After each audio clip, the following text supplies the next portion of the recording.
우르릉쾅 천지가 개벽할 듯한 굉음과 함께 시커먼 하늘이 번쩍이며 갈라졌다. 그 찰나에 섬광 아래 부엌 구석 장작더미 뒤에 숨죽이고 있던 순심의 눈동자가 공포로 하얗게 질렸다. 타닥타닥 타오르는 아궁이 불빛에 비친 것은 다름 아닌 안방마님 최 씨의 유모, 늙은 개똥 어멈의 주름진 손이었다. 그 손은 마치 뱀이 먹이를 노리듯 은밀하고도 신속하게 품속에서 꺼낸 하얀 가루를 펄펄 끓고 있는 탕약 단지 안에 털어넣고 있었다. 매캐한 탕약 냄새 사이로 비릿하고 역한 기운이 순심의 코끝을 스쳤다. 저것은 비상이었다. 뱃속의 아이뿐만 아니라 산모의 목숨까지 단번에 끊어놓을 맹독이 김대감댁의 대를 이을 귀한 핏줄을 품은 연화 아씨의 탕약에 섞이고 있었던 것이다.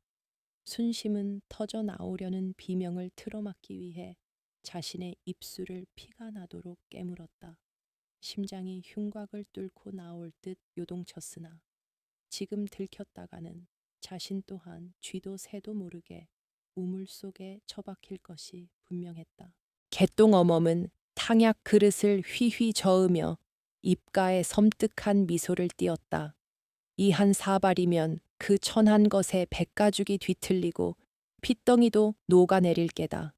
감히 주제도 모르고 대감마님의 씨를 받아 안방을 넘보다니 하늘이 두렵지도 않은 게지. 낮게 읊조리는 그 목소리는 밖에서 몰아치는 비바람 소리보다 더 차갑고 날카로웠다. 순심은 온몸을 바들바들 떨며 그들이 부엌을 빠져나가기만을 기다렸다. 문이 삐그덕 열리고 개똥 어멈이 소반을 들고 사라지자마자 순심은 다리에 힘이 풀려 주저앉을 뻔했으나 이내 정신을 차리고 미친 듯이 뛰쳐나갔다. 비는 억수같이 쏟아져 내리고 있었고 마당은 이미 진흙탕으로 변해 발목을 잡았지만 지금 그녀에게 중요한 것은 오직 하나, 별채에 누워 있을 연화 아씨를 살려야 한다는 생각뿐이었다. 순심의 집신이 벗겨져 나갔지만 그녀는 맨발로 거친 자갈을 밟으며 어둠 속을 질주했다. 별채의 방문을 벌컥 열어젖히자 만삭의 몸으로 힘겹게 숨을 몰아쉬던 연화가 놀란 눈으로 순심을 바라보았다. 순심아, 어찌 그리 혼비백산하여 들어오느냐. 밖이 많이 소란스럽더냐. 연화의 창백하고 부어오른 얼굴을 보자 순심의 눈에서 왈칵 눈물이 쏟아졌다. 순심은 다급하게 연화의 입을 막으며 속삭였다. 아씨, 지금 설명할 시간이 없습니다. 당장 일어나셔야 합니다. 저들이 탕약에 독을 탔습니다. 마시면 죽습니다. 아씨도 아기씨도 모두 죽습니다. 연화의 눈동자가 크게 흔들렸다. 믿을 수 없다는 표정이었으나 순심의 젖은 머리카락과 공포에 질린 눈빛은 거짓을 말하고 있지 않았다. 연화는 떨리는 손으로 배를 감싸 안으며 몸을 일으키려 했으나 무거운 몸은 마음대로 움직여주지 않았다. 순심은 그런 연화를 부축하며 옷가지 몇 벌과 연화가 소중히 간직하던 옥파의 하나만을 급히 챙겨 품에 넣었다. 우리가 어디로 간단 말이냐 이 밤에. 이 몸으로 연화가 흐느끼며 물었지만 순심은 단호하게 고개를 저었다. 어디든 이곳보다는 낫습니다. 대감마님께서 한양으로 가신 틈을 타 마님께서 이를 꾸미신 것입니다. 날이 밝으면 시신으로 발견될 것입니다. 가야 합니다. 아씨, 제 목숨을 걸고서라도 아기 씨는 살려야 합니다. 순심은 연화에게 자신의 낡은 장옷을 덮어 씌우고 뒷문 쪽으로 향했다. 다행히 천둥 소리가 요란하여 개 짖는 소리나 발자국 소리가 묻혔다. 대문은 빗장이 단단히 걸려 있었기에 그들은 개구멍을 통해 짐승처럼 기어서 저택을 빠져나와야 했다. 지늘기 입과 코로 들어왔지만 뱉을 새도 없었다.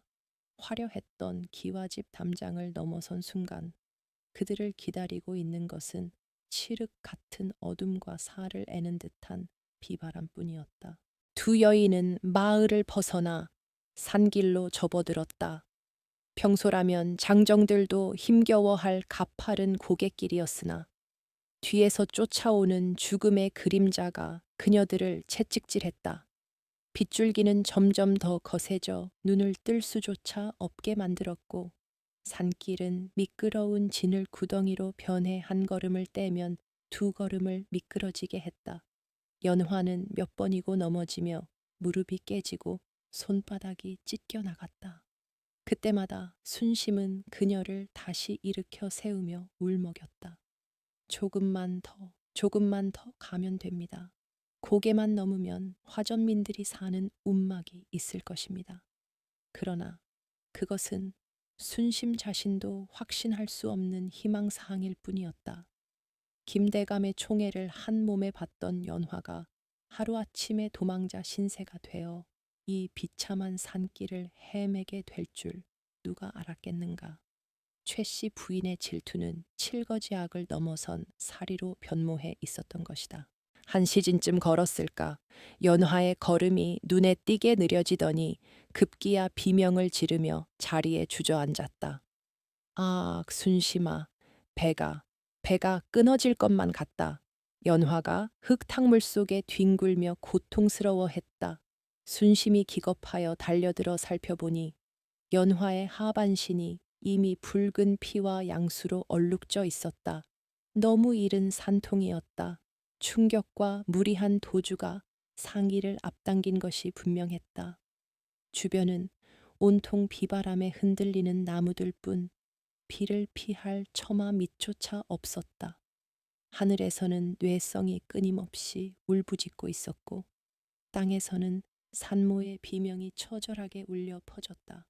순심은 절망감에 하늘을 원망하며 소리쳤다. 하늘이시여 어찌하여 이리도 가혹하십니까? 아무 죄 없는 아씨와 아기씨를 정녕 여기서 거두시려 하십니까? 그러나 대답 없는 하늘은 더욱 거친 비만 뿌려댈 뿐이었다. 순심은 급한 대로 근처의 커다란 바위 밑으로 연화를 옮겼다. 비스듬히 튀어나온 바위가 약간의 비는 막아주었지만 들이치는 비바람과 바닥에서 올라오는 냉기는 막을 수 없었다. 연화는 식은 땀과 빗물에 젖어 사시나무 떨듯 떨면서도 배를 부여잡고 신음했다. 순심아, 나는 틀린 것 같다. 너무 춥고 무섭구나. 연화의 입술은 이미 보랏빛으로 변해 있었고 눈동자는 초점을 잃어가고 있었다. 순심은 자신의 저고리를 벗어 연화의 몸을 덮어주며 그녀의 손을 꼭 잡았다. 그런 말씀 마십시오. 정신 차리셔야 합니다. 아기 씨를 보셔야지요. 대감마님을 닮은 아들을 낳아 주셔야지요. 순심의 외침에 연화가 간신히 눈을 떴다. 흐릿한 의식 속에서도 자식을 살리겠다는 어미의 본능이 마지막 불꽃처럼 타오르기 시작했다. 고통의 시간은 길고도 참혹했다. 번개가 칠 때마다 드러나는 연화의 고통스러운 표정은 지옥도와 다름없었다. 따뜻한 아랫목도 깨끗한 미역국도 능숙한 산파도 없는 이 차가운 산 중에서 오직 18살 난 한여 순심만이 산파가 되어 떨리는 손으로 아이를 받아내야 했다. 피비린내가 빗물 냄새와 섞여 진동했고 연화의 비명은 점차 잦아들며 거친 숨소리로 바뀌어갔다. 아씨, 힘을 주십시오. 머리가 보입니다. 조금만 더요. 순심이 울음 섞인 목소리로 외쳤다. 연화는 마지막 남은 힘을 쥐어짜내며 허공을 향해 손을 뻗었다. 마치 보이지 않는 누군가에게 구원을 요청하듯 혹은 뱃속의 아이를 세상 밖으로 밀어내기 위해 하늘의 기운을 끌어당기듯 그녀의 몸이 활처럼 휘어졌다. 우와, 단말마와 같은 비명과 함께 묵직한 무언가가 순심의 손 안으로 미끄러져 나왔다. 동시에 하늘을 찢을 듯한 천둥 소리가 다시 한번 장렬하며 세상의 모든 소리를 집어삼켰다.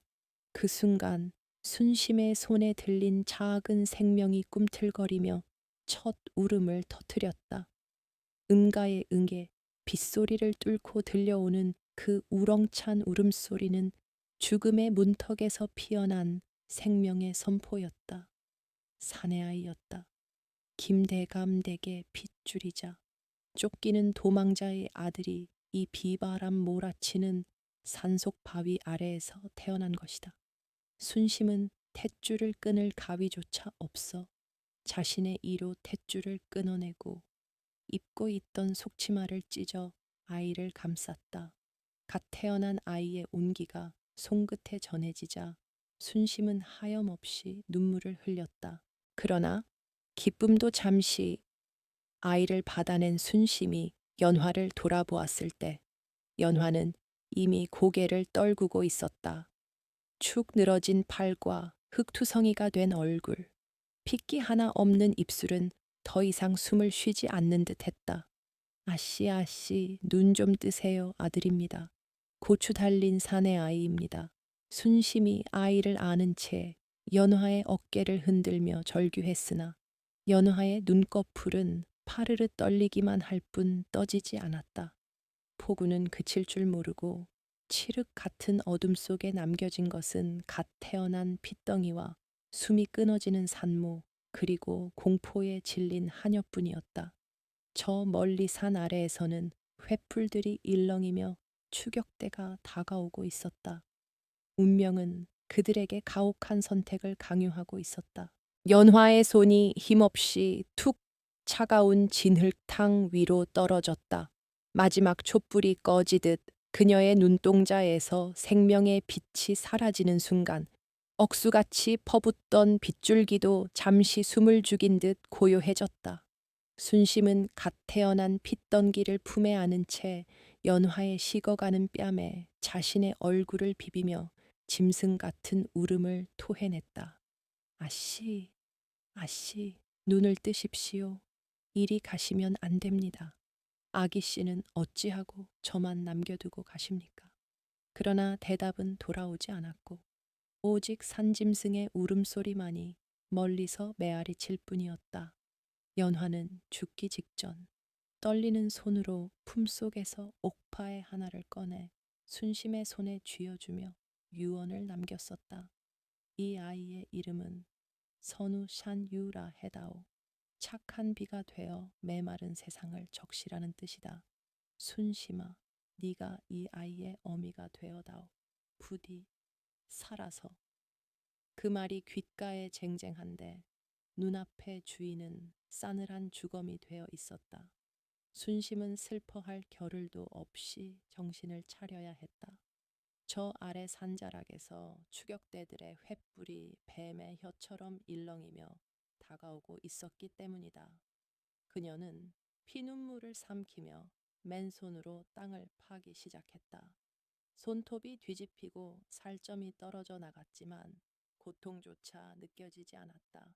고귀하게 자란 대감 댁 부인을 거적대기 하나 없이 진을 구덩이에 묻어야 하는 현실이 뼈에 사무치도록 원통할 뿐이었다. 평평하게 다진 무덤 위에 나무르카지와 낙엽을 덮어 흔적을 지운 순심은 연화가 마지막으로 남긴 옥페이에를 강보 깊숙이 숨기고 다시 빗속으로 몸을 던졌다. 젖도 돌지 않는 처녀의 몸으로 갓난아기를 살리는 길은 오직 하나. 사람들의 눈을 피해 더 깊고 험한 곳으로 숨어드는 것뿐이었다. 며칠을 굶주리며 산열매와 빗물로 연명하던 순심은 산짐승의 위협과 추위 속에서 몇 번이나 정신을 잃을 뻔했다. 그때마다 품속의 선우가 칭얼거리는 소리가 그녀를 다시 일으켜 세웠다. 우여곡절 끝에 당도한 곳은 세상과 단절된 첩첩산중의 화전민 마을이었다.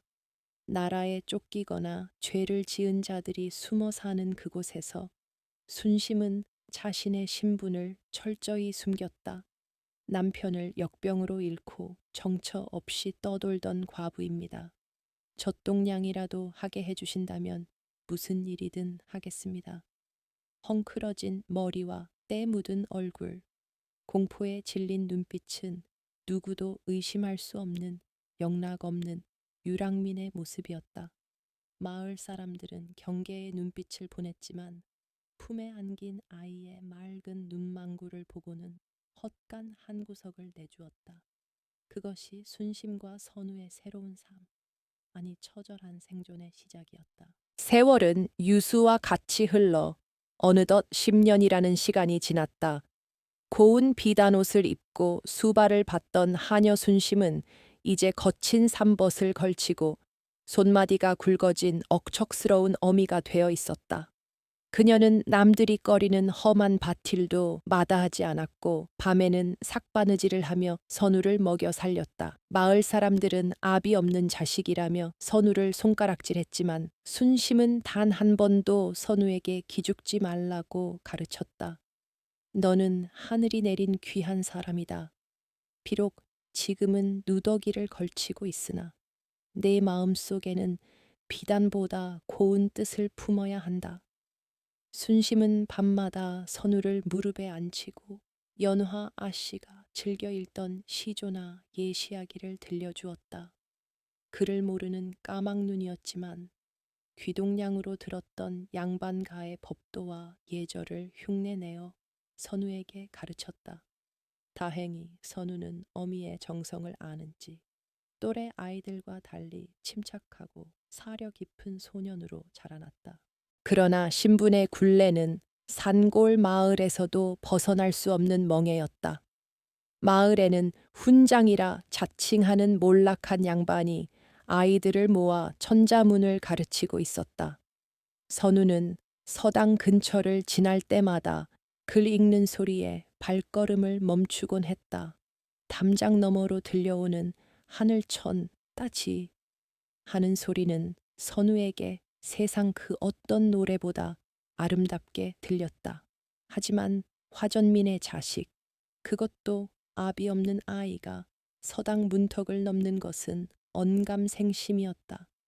선우는 훈장의 눈을 피해 서당 마당의 흙바닥에 나뭇가지로 글자를 따랐으며 홀로 글을 익혔다. 어느 날 촌장의 아들인 칠성이가 서당에서 외우지 못한 글자를 흙바닥에 완벽하게 써내려가는 선우를 보게 되었다. 자존심이 상한 칠성이는 선우의 멱살을 잡고 행패를 부렸다.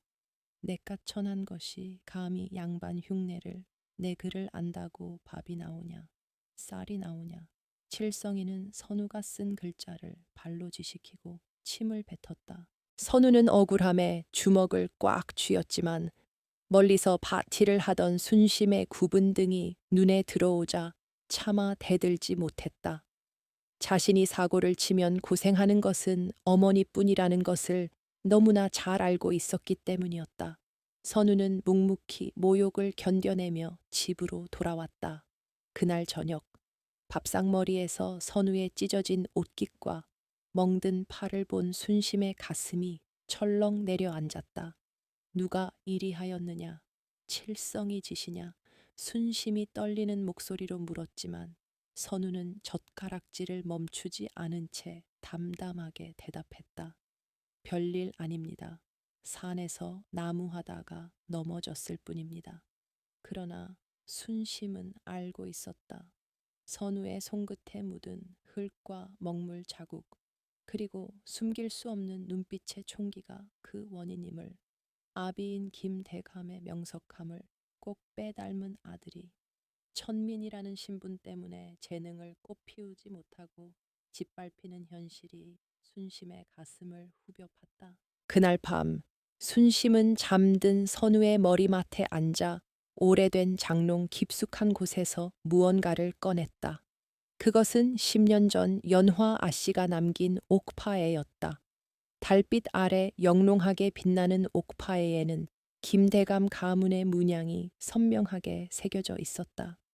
순심은 옥패를 가슴에 품고 소리 죽여 울었다. 아씨, 보이십니까? 아기씨가 이리 훌륭하게 자랐습니다.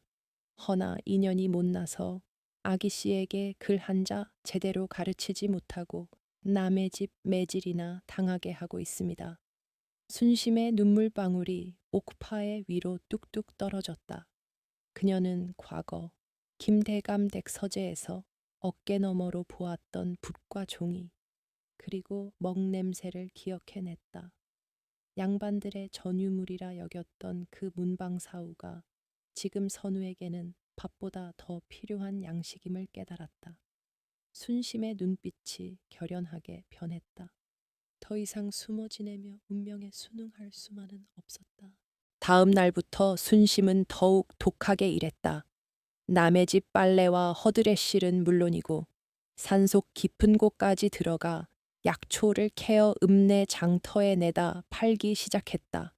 위험한 절벽에 매달려 서기버섯을 따다 발을 헛디뎌 죽을 뻔한 적도 한두 번이 아니었다. 손발이 부르트고 등거리가 휘어질 정도였지만 순심은 장터 지물포 앞에서 붓과 먹 그리고 누런 종이 묶음을 바라볼 때면 피로가 씻은 듯 사라졌다. 푼돈을 모으고 또 모아 마침내 가장 싼 붓 한 자루와 먹 하나를 샀을 때 순심의 손은 기쁨으로 떨리고 있었다. 읍내에서 돌아오는 밤길, 순심은 호랑이가 나온다는 고갯길을 넘으면서도 두려움 대신 가슴 벅찬 희망을 품었다. 집에 돌아온 순심은 선우를 불러 앉혔다. 희미한 호롱불 아래 순심이 내민 지필묵을 본 선우의 눈이 휘둥그레졌다. 어머니, 이것이 무엇입니까? 이 귀한 것을. 선우야, 너는 아비 없는 자식이 아니다. 네 아비는 한양에서도 으뜸 가는 대학자이셨다. 순심은 차마 김대감의 이름을 밝힐 수는 없었으나 선우에게 긍지를 심어주고 싶었다. 비록 지금은 우리가 이렇게 살고 있으나 너는 반드시 글을 배워 큰 사람이 되어야 한다. 그래서 억울한 사람들을 돕고 잘못된 것을 바로잡는 대들보가 되어야 한다. 순심은 닳고 다른 자신의 손으로 선우의 고사리 같은 손을 감싸 쥐고 붓을 쥐어 주었다. 선우는 붓을 쥔 손을 부들부들 떨었다. 그토록 만져보고 싶었던 붓대의 감촉은 차가웠으나 어머니의 손길은 뜨거웠다. 그날 밤 선우는 종이가 뚫어질세라 조심스럽게 첫 획을 그었다. 밖에서는 여전히 매서운 바람이 불어와 오막살이 문풍지를 흔들어댔지만 방 안은 글 읽는 소리와 먹하는 냄새로 가득 찼다. 그것은 가난과 천대를 뚫고 피어나는 한 줄기 서광이었다. 하지만 시련은 예고 없이 찾아오는 법이었다. 마을에 흉흉한 소문이 돌기 시작했다. 관에서 나온 세금 징수관들이 화전민들을 닥치는 대로 잡아들이고 세금을 내지 못하는 자들의 집을 불태운다는 소문이었다. 며칠 뒤 마을 입구에서 요란한 말 발굽 소리와 함께 포졸들이 들이닥쳤다. 탐욕스러운 눈빛의 관리는 촌장을 무릎 꿇리고 횡포를 부리기 시작했다. 이 쥐새끼 같은 놈들이 나라 땅을 몰래 파먹고 살면서 세금 한 푼 내지 않다니 당장 밀린 세곡을 내놓지 않으면 이 마을을 쑥대밭으로 만들겠다. 포졸들은 집집마다 들어가 살림살이를 부수고 닥치는 대로 약탈했다. 순심의 오막살이에도 포졸들이 들이닥쳤고 순심이 필사적으로 감추려던 쌀독을 빼앗으려 했다. 안 됩니다. 이건 겨우내 먹을 양식입니다. 순심이 쌀독을 붙잡고 매달리자 포졸 하나가 몽둥이를 들어 올렸다. 바로 그때 10살 남짓한 선우가 뛰쳐나와 포졸 앞을 가로막으며 외쳤다. 멈추시오 국법에 이르기를 흉년에는 백성의 세금을 감면하고 구휼미를 푼다 하였소. 어찌 관리라는 자들이 도적떼처럼 백성을 약탈한단 말이오. 어린아이의 입에서 나온 서리빨 같은 호통에 포졸과 관리, 그리고 마을 사람들 모두가 얼어붙고 말았다. 어린 선우의 당돌한 외침이 과나 마당을 가르자 마치 시간이 멈춘 듯 정적이 흘렀다. 탐욕으로 번들거리던 관리의 눈이 휘둥그레졌고 몽둥이를 치켜들었던 포졸의 팔이 허공에서 멈칫했다. 네, 이놈. 방금 무엇이라 하였느냐. 젖비린내 나는 촌놈이 감히 나라시를 노네. 관리의 얼굴이 불그락부르락 달아올랐다. 그러나 선우는 조금도 물러서지 않고 또랑또랑한 눈빛으로 관리의 시선을 받아냈다.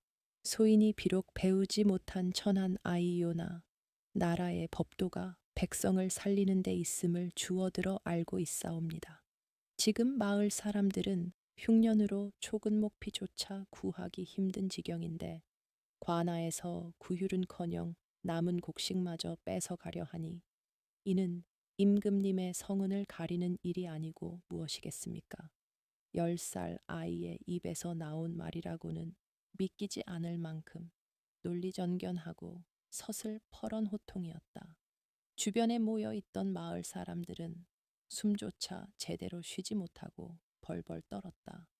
자칫하면 저 당돌한 아이의 목이 그 자리에서 달아날 수도 있는 일촉즉발의 상황이었다. 관리는 분기탱천하여 허리춤에 칼자루에 손을 가져갔다. 이 건방진 놈이 기어이 요절을 내야 정신을 차리겠구나.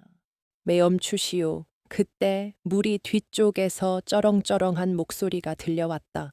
낡은 갓을 쓰고 허름한 도포를 걸친 노인 하나가 군중을 헤치고 걸어 나왔다.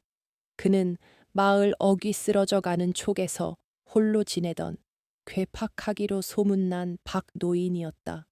평소 술에 취해 시를 읊거나 아이들을 쫓아내던 그였으나 지금 그의 눈빛은 매서운 가을 바람처럼 날카롭게 빛나고 있었다.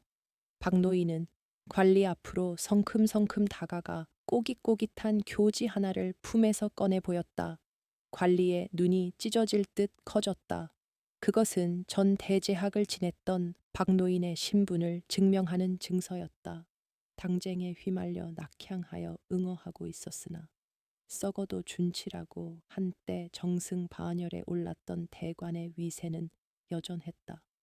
자네가 새로 부임한 형암인가? 내 비록 조정에서 물러나 야인으로 살고 있으나 자네가 백성을 수탈하는 꼴은 차마 눈뜨고 볼 수가 없네 그려. 이 아이의 말이 구구절절 옳거늘 어찌 부끄러움을 모르고 칼을 뽑으려 하는가.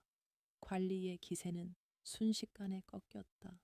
그는 식은 땀을 흘리며 황급히 포졸들을 물리고 도망치듯 마을을 빠져나갔다. 소란이 가라앉자 박노인은 선우를 불렀다. 내 이름이 무엇이냐? 선우가 공손히 고개를 숙이며 답했다. 선우라 하옵니다. 박노인은 선우의 맑은 눈동자를 한참 동안 들여다보더니 거칠어진 선우의 손을 잡아 펼쳤다. 굳은 살이 박인 손바닥에는 흙바닥에 글씨를 쓰느라 묻은 흙과 상처가 가득했다. 허허, 진흙 속에 옥이 숨겨져 있었구나. 내 놈의 눈빛이 예사롭지 않다 하였더니 박노인은 그 길로 순심을 찾아가 선우를 자신의 제자로 받아들이겠다고 청했다. 순심은 감격하여 눈물을 흘리며 몇 번이고 절을 올렸다. 대감마님, 이 미천한 것의 자식을 거두어 주신다니요. 은혜는 죽어서도 잊지 않겠습니다. 그날부터 선우는 바틸이 끝나면 박노인의 낡은 초가로 달려가 밤이 깊도록 글을 읽었다. 촛불 하나 없는 어두운 방이었지만 선우의 머릿속은 배움의 기쁨으로 대나처럼 환했다. 논어와 맹자를 떼고 시경과 서경을 넘나들며 선우의 학문은 일취월장했다. 박노인은 자신이 가진 모든 지식과 경륜을 아낌없이 쏟아부었고 선우는 스펀지가 물을 빨아들이듯 그것을 흡수했다. 세월은 무심하게 흘러 선우는 어느덧 약관의 나이가 되었다. 헌칠한 키에 반듯한 이마, 깊고 그윽한 눈매는 누가 보더라도 귀공자의 풍모를 지니고 있었다. 그러나 가난은 여전히 그들의 발목을 잡고 있었다. 박노인은 노환으로 세상을 떠나면서 선우에게 유언을 남겼다. 선우야, 내 비록 너에게 벼슬길을 열어주진 못했으나 네 실력은 이미 천하를 덮고도 남는다. 다가오는 식년시에 반드시 응시하여 뜻을 펼치거라. 그것만이 네 어미의 피눈물, 나는 희생에 보답하는 길이다. 스승의 장례를 치른 후 선우는 과거 시험을 보러 갈 채비를 해야 했다. 그러나 한양까지 갈 노잣돈은커녕 당장 끼니를 때울 양식조차 바닥난 상태였다. 게다가 과거를 보려면 필묵과 종이, 그리고 깨끗한 도포 한 벌이 필요했다. 선우는 차마 어머니에게 과거를 보러 가겠다는 말을 꺼내지 못하고 끙끙 앓았다. 자신의 꿈을 좇기엔 현실의 벽이 너무나 높고 차가웠기 때문이다. 순심이 어찌 아들의 속마음을 모르겠는가. 그녀는 밤마다 한숨을 쉬며 뒤척이는 선우의 그림자를 보며 가슴이 미어졌다. 내 아들이 양반댁 자제로 태어났다면 벌써 급제하여 비단옷을 입었을 것을. 이 못난 어미를 만나 재주를 썩히고 있구나. 순심은 결단을 내려야 했다. 다음 날 새벽, 순심은 선우가 잠든 틈을 타 읍내로 나갔다.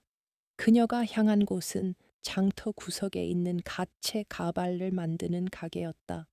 가게 주인은 순심의 행사액을 보고 혀를 찼으나 그녀가 쓰고 있던 수건을 벗자 탄성을 질렀다. 비록 윤기는 잃었으나 숱이 많고 길게 따내린 머리카락이 탐스러웠기 때문이다. 조선시대 여인에게 머리카락은 목숨과도 같은 것이었다. 부모에게 받은 신체를 훼손하지 않는 것이 효의 시작이라 배웠기에 머리카락을 자르는 것은 승려가 되거나 큰 죄를 지었을 때뿐이었다. 그러나 순심에게는 아들의 앞길을 열어주는 것이 효였고 자신의 자존심보다 아들의 붓 한 자루가 더 소중했다. 이 머리카락을 사주십시오. 값을 후하게 쳐주신다면 제 목숨이라도 내놓겠습니다. 순심의 목소리는 떨리고 있었지만 눈빛만은 흔들리지 않았다. 주인은 탐욕스러운 눈으로 가위를 들이댔다. 싹둑, 싹둑. 차가운 쇠가위가 닿을 때마다 순심의 가슴 한구석이 베어져 나가는 듯했다. 서걱거리는 소리와 함께 십수년을 길러온 머리카락이 바닥으로 툭툭 떨어져 내렸다. 잘려나간 머리카락 뭉치를 보며 순심은 눈을 질끈 감았다. 눈물이 볼을 타고 흘러내려 잘린 머리카락 위로 떨어졌다. 주인은 돈 꾸러미를 던져주었고 순심은 댕기머리가 잘려 몽당 빗자루처럼 변해버린 자신의 머리를 쓰다듬으며 씁쓸한 미소를 지었다. 이것으로 되었다. 우리 선우 붓 한 자루, 종이 한 권, 그리고 따뜻한 국밥 한 그릇 사 먹일 수 있다면 내 머리카락 따위가 대수랴. 순심은 돈을 품속 깊이 갈무리하고 남은 돈으로 최고급 먹과 붓, 그리고 선비들이 입는 하얀 도포감을 끊어 집으로 돌아왔다. 집에 돌아온 순심은 행여 선우가 볼세라 머리에 수건을 단단히 동여매고 바느질을 시작했다. 밤을 꼬박 새워 도포를 짓고 보찜을 꾸렸다. 다음 날 아침 밥상 앞에는 김이 모락모락 나는 흰 쌀밥과 고깃국 그리고 정갈하게 개어진 도포와 문방사우가 놓여 있었다.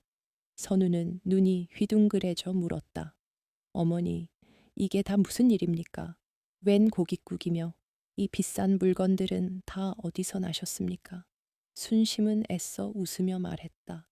신경 쓰지 마라. 이 어미가 그동안 푼푼히 모아둔 돈이 있었다. 박노인 영전에도 약속드리지 않았느냐. 어서 밥 먹고 한양 갈 채비를 하거라. 그러나 선우의 시선은 어머니의 머리에 고정되었다. 평소와 달리 헐렁하게 묶인 수건 사이로 삐져나온 머리카락이 터무니없이 짧았다. 불길한 예감에 선우가 순심의 손을 잡고 수건을 벗겨내자 뭉텅 잘려나간 단발머리가 드러났다. 에이, 어머니. 선우는 말을 잇지 못하고 털썩 주저앉았다. 목이 메어 소리조차 나오지 않았다. 양반집 마님들의 풍성한 가채를 위해 자신의 어머니가 어떤 수모를 겪으며 머리카락을 잘라냈을지 상상조차 할 수 없었다. 그 처참한 머리카락은 어머니의 뼈와 살을 깎아 만든 사랑의 증거였다. 선우는 어머니의 무릎에 얼굴을 묻고 통곡했다. 소자가 불효자입니다. 어미의 살을 베어 입신양명을 꿈꾸다니 차라리 혀를 깨물고 죽겠습니다. 선우의 오열에 순심도 참았던 눈물을 터뜨리며 아들을 끌어안았다. 울지 마라, 선우야, 울지 마라. 머리카락은 다시 자라지만 때를 놓치면 꿈은 다시 오지 않는다. 네가 장원급제하여 금이환향하는 날, 이 어미의 머리카락도 다시 자라 있을 것이다. 그러니 부디 이 어미의 머리카락을 헛되이 하지 말아다오. 순심의 간절한 당부에 선우는 이를 악물고 눈물을 닦았다. 그래, 운명에 굴복하여 주저앉는 것이야말로 진정한 불효다. 반드시 천하를 호령하는 문장으로 세상을 놀라게 하고 어머니를 감에 태워 한양 땅을 밟게 하리라.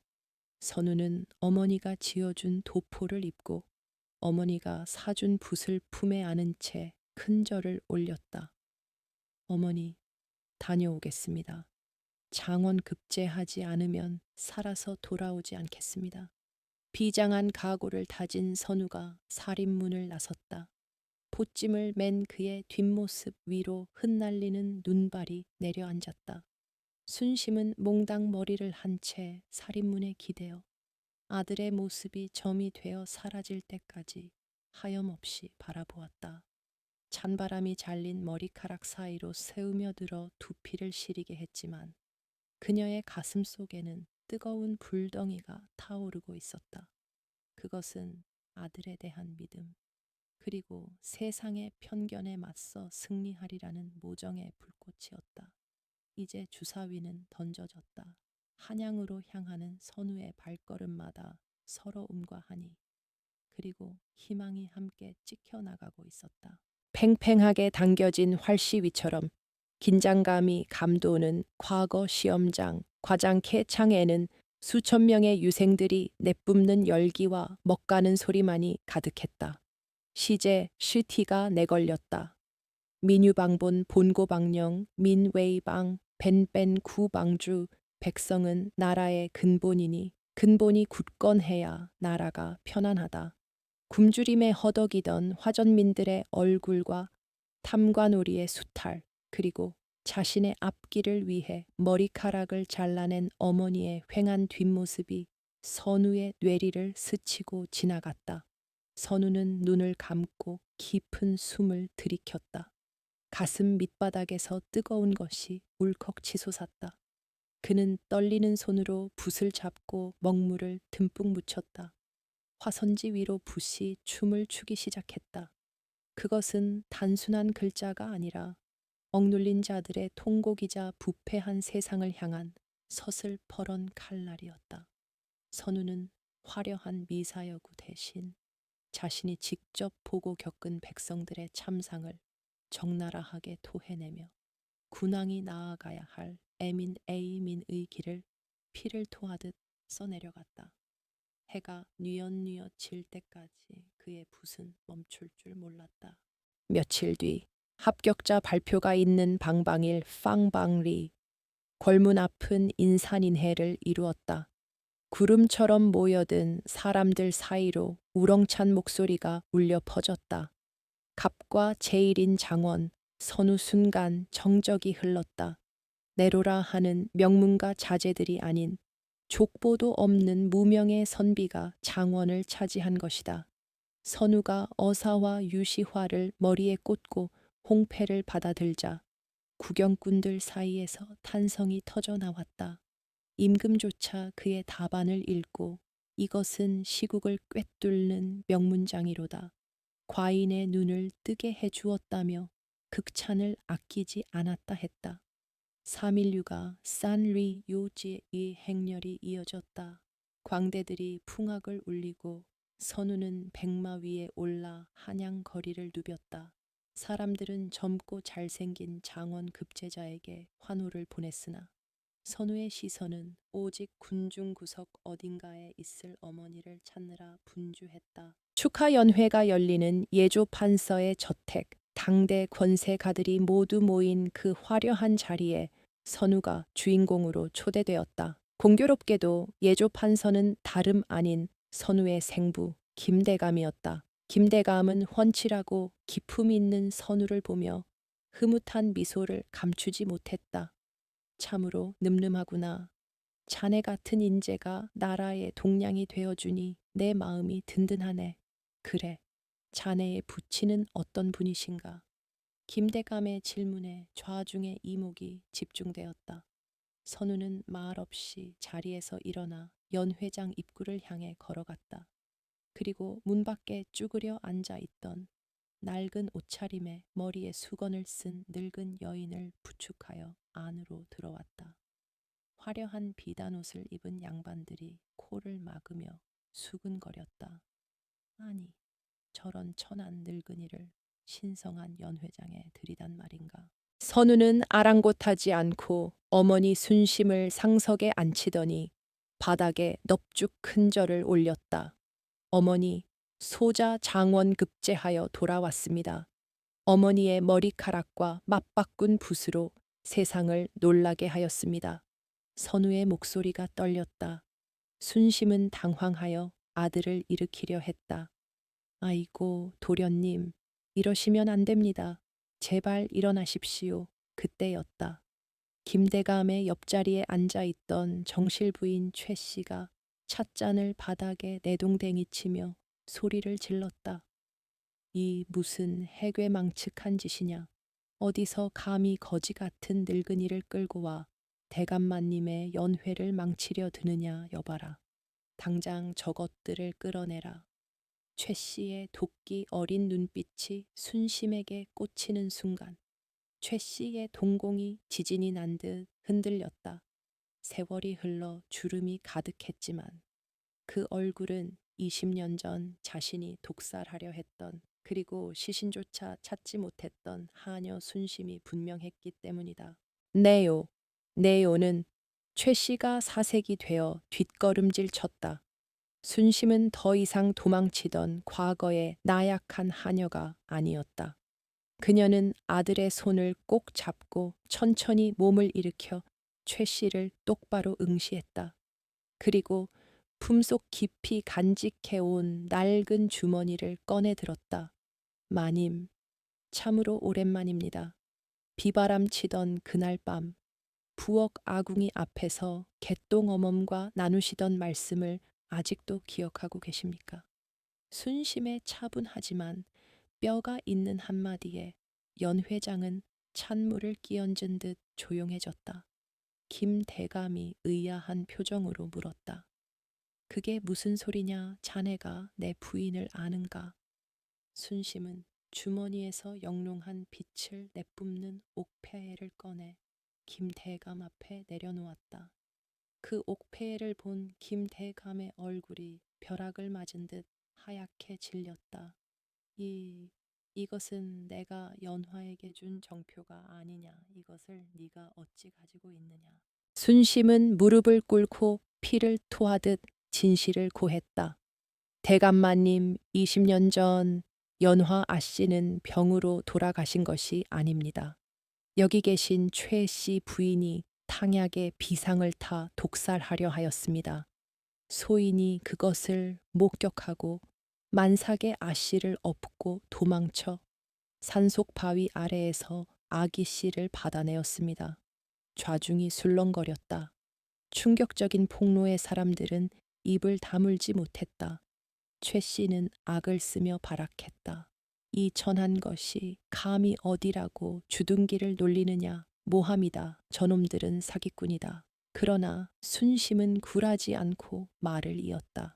연화 아씨는 상호 끝에 숨을 거두시며 이 아이에게 선우라는 이름을 지어주셨습니다. 그리고 이 옥파애를 증표로 남기셨습니다. 대감마님, 눈앞에 계신 이 장원급제자가 바로 대감마님의 핏줄, 죽은 줄 알았던 아드님이십니다.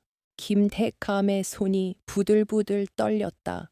그는 천천히 다가와 선우의 얼굴을 뜯어보았다.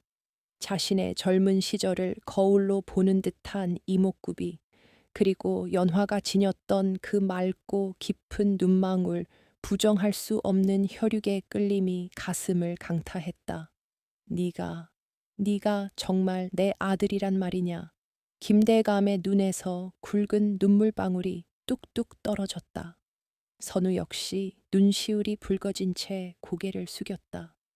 아버님, 소자, 어머니의 한을 풀어드리기 위해, 그리고 아버님께 부끄럽지 않은 아들이 되기 위해 오늘만을 기다렸습니다. 모든 진실이 백일에 드러나자 최 씨는 다리에 힘이 풀려 주저앉고 말았다. 그녀의 탐욕과 질투가 만들어낸 업보가 20년의 세월을 건너뛰어 가장 영광스러운 순간에 가장 치명적인 비수가 되어 돌아온 것이다. 연 회장은 순식간에 심판의 장으로 변했다. 김대감은 분노로 이글거리는 눈으로 최 씨를 노려보았다. 네가 어찌 사람의 탈을 쓰고 그런 끔찍한 짓을 저지를 수 있단 말이냐. 내 너를 부인으로 믿고 살았던 세월이 치떨리게 후회스럽구나. 김대감의 호통 소리가 저택을 뒤흔들었다. 조정의 대신들과 선비들은 최 씨를 향해 손가락질하며 혀를 찾고 선우를 바라보는 눈빛에는 경외심과 연민이 교차했다. 순심은 그제야 긴장이 풀린 듯 바닥에 엎드려 오열했다. 아씨, 보고 계십니까? 이제야 억울함을 풀었습니다. 이제야. 그녀의 통곡 소리가 화려한 연 회장에 슬프게 메아리 쳤다. 그것은 한 맺힌 세월을 씻어내리는 정화의 울음이자 승리의 포효였다. 조정은 발칵 뒤집혔다.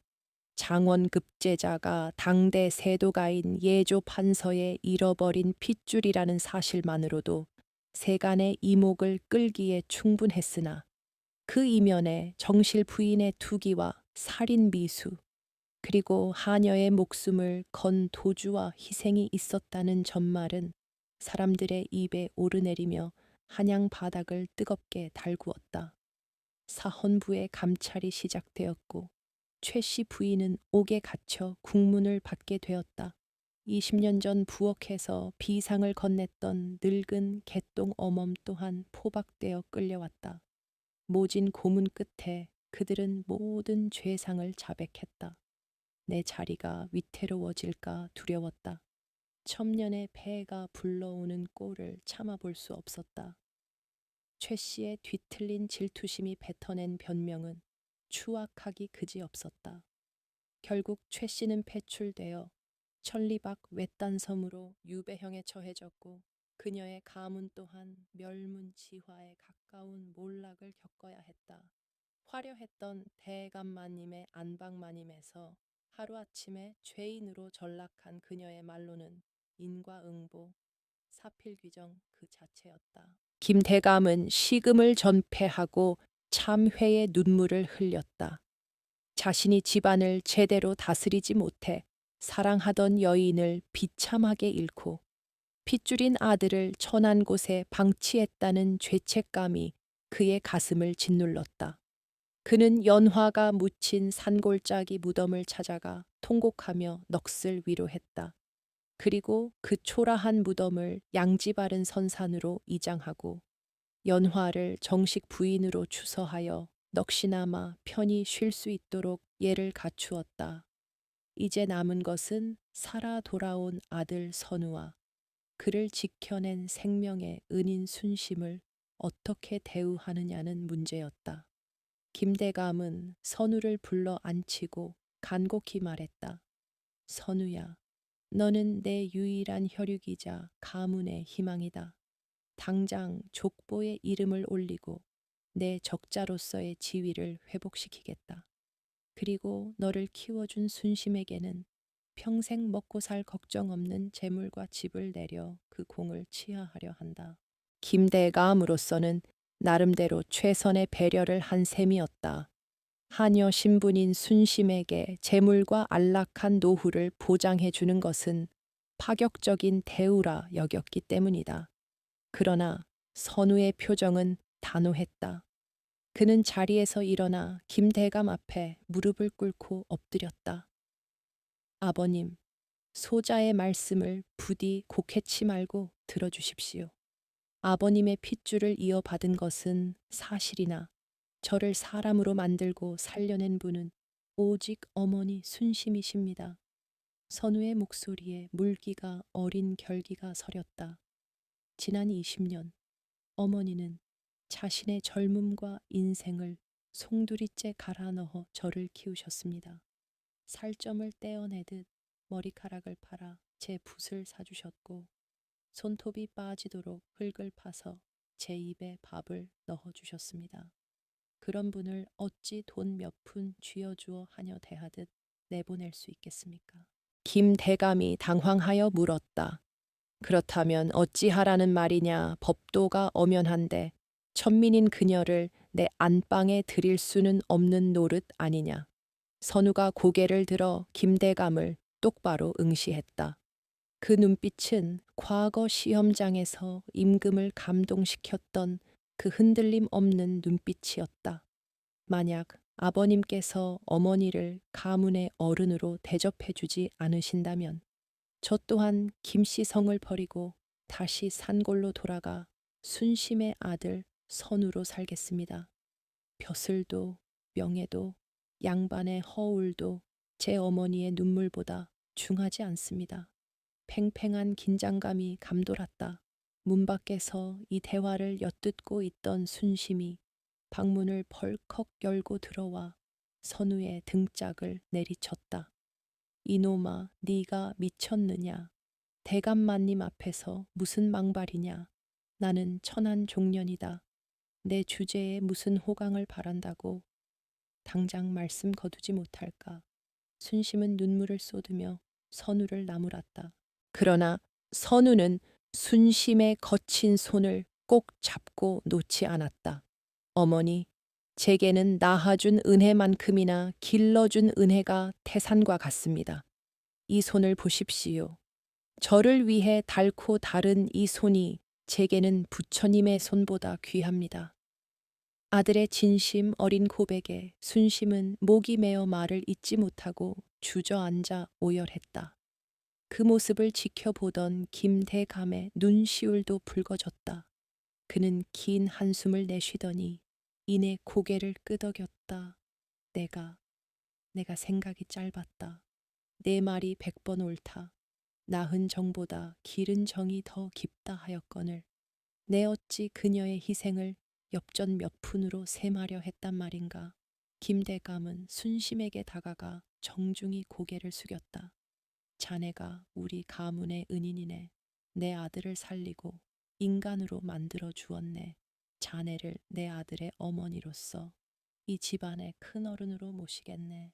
부디 내 사죄를 받아주게. 그날 이후 김대감 댁에는 전례 없는 파격적인 질서가 세워졌다.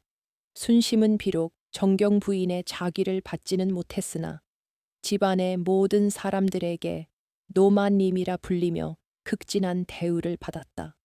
김대감은 별채를 깨끗하게 단장하여 순심의 거처로 내주었고 아침 저녁으로 문안 인사를 올렸다. 선우는 약속대로 김씨 가문의 족보에 올라 김선우가 되었으나 관에서 퇴청하면 가장 먼저 순심의 방을 찾아가 다리를 주무르고 말동무가 되어 주었다. 사람들은 처음에는 근본 없는 처사라며 수군거렸으나 선우의 지극한 효심과 순심의 겸손하고 덕 있는 성품을 보며 점차 감동하여 칭송하기 시작했다. 하늘이 내린 효자요, 땅이 감동한 어미로다 라는 말이 장안에 퍼져나갔다. 세월이 흘러 선우는 조정의 요직을 두루 거치며 청백리로 이름을 떨쳤다. 그는 백성의 고통을 누구보다 잘 알기에 탐관오리를 엄벌하고 가난한 이들을 위한 구휼 정책을 펼치는데 앞장섰다. 흉년이 들면 자신의 녹봉을 털어 굶주리는 아이들을 먹였고 억울한 일을 당한 백성이 있으면 밤을 새워 상소를 올렸다. 사람들은 그를 보며 과연 그 어머니의 그 아들이다 라며 존경을 표했다. 선우가 판서의 자리에 오르던 날 그는 가장 화려한 가마를 보내 순심을 대궐 구경시켜 드렸다. 궐문 앞에서 아들이 입은 관복을 어루만지는 순심의 손은 여전히 투박하고 거칠었지만 그 얼굴에는 세상 그 누구보다 환한 미소가 피어올라 있었다. 잘려나갔던 머리카락은 다시 자라 하얗게 샜고 쪽진 머리에는 선우가 선물한 옥비녀가 영롱하게 빛나고 있었다. 어느 늦가을 저녁 순심은 마당의 감나무 아래 평상에 앉아 붉게 익은 홍시를 바라보고 있었다. 곁에는 장성한 손자들이 뛰어놀고 있었고 방 안에서는 선우가 글 읽는 소리가 낭낭하게 들려왔다. 순심은 품속에서 낡은 천 조각을 꺼내 보았다. 20년 전 선우를 감쌌던 피 묻은 속치마 조각이었다. 그리고 그 옆에는 자신이 팔았던 머리카락 뭉치 중 남겨두었던 한 줌이 놓여 있었다. 고통스럽고 치열했던 지난 날들이 주마등처럼 스쳐 지나갔다. 비바람 몰아치던 밤의 공포, 화전민촌에서의 굶주림, 머리카락을 자르던 날의 서러움. 그러나 그 모든 고생이 이 순간의 평온을 위한 걸음이었음을 순심은 깨달았다. 어머니, 날이 찹니다. 들어가시지요. 선우가 어느새 다가와 순심의 어깨에 두루마기를 덮어주었다. 순심은 아들의 손등을 토닥이며 말했다. 선우야, 나는 지금 죽어도 여한이 없다. 천한 하녀로 태어나 이토록 귀한 아들을 얻었고 분에 넘치는 호강을 누렸으니 내 인생은 참으로 성공한 인생이 아니더냐. 선우가 미소 지으며 대답했다. 어머니의 선택이 없었다면 오늘의 저도 없었습니다. 어머니는 제 운명을 만드신 분이십니다. 순심은 밤하늘에 뜬 둥근 달을 올려다 보았다. 저 달 속에 먼저 간 연화 아씨가 웃고 있는 듯했다. 아씨, 보이시지요? 제가 약속을 지켰습니다. 우리 선우 참 잘 컸지요. 순심은 하녀였으나 그 어떤 양반 부인보다 기품 있는 어머니였고 그를 몰랐으나 그 어떤 학자보다 삶의 이치를 깊이 깨달은 스승이었다. 한 여인의 올곧은 희생과 사랑이 어둠 속에서 빛을 틔워내고 마침내 한 가문과 나라를 비추는 등불이 되었다. 이야기는 훗날까지 전해져 신분을 뛰어넘은 모정과 인과응보의 교훈으로 많은 이들의 심금을 울렸다. 칠흑 같은 밤, 독이 든 탕약 대신 험한 산길을 택했던 하녀 순심의 위대한 선택은 그렇게 역사 속에 아름다운 전설로 남게 되었다.